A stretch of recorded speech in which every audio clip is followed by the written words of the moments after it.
sa inyo mga ka-Taskor? It's your boy, Bakart again to another video. Sa ngayon, magta-track update tayo at ipapakita ko sa inyo yung pinipinturahan ng karaan. Pakita ko sa inyo. 1, 2, and 3. Wow! Boom! Yo guys, sa ngayon, nasa 70% na siya sa repainting. Ayan. Yun o. Yun naman guys, napakakinis na. Yun o. Pero wala pa siyang upholstery guys ha. Wala pa siyang upholstery. Pansin nyo naman.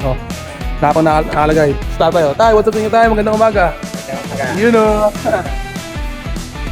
Yun. Ito pa yung sa ating isang cabin chassis na 4JB1. Yan. Na 4-wheeler. So guys, sa ngayon, yung engine, napinturahan na rin. Then yung chassis niya, tsaka yung cab, okay na.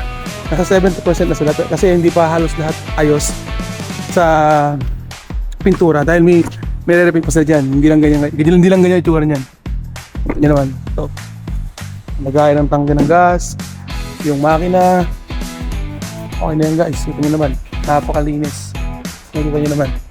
Quality. So dito naman tayo sa ibang truck. Yung ibang truck naman natin guys, minamasilyahan na. Ito, tulad nito. Itong mga 4JB1 natin. Tsaka yung ibang 4HK1 yun, yung sa maliit. Yan, minamasilyahan na rin yan, sinisimulan na para matapos agad. At para ma-showcase na natin sa mga client natin guys. Kasi kailangan may mga prepare na tayong mga unit. Tulad na itong mga to.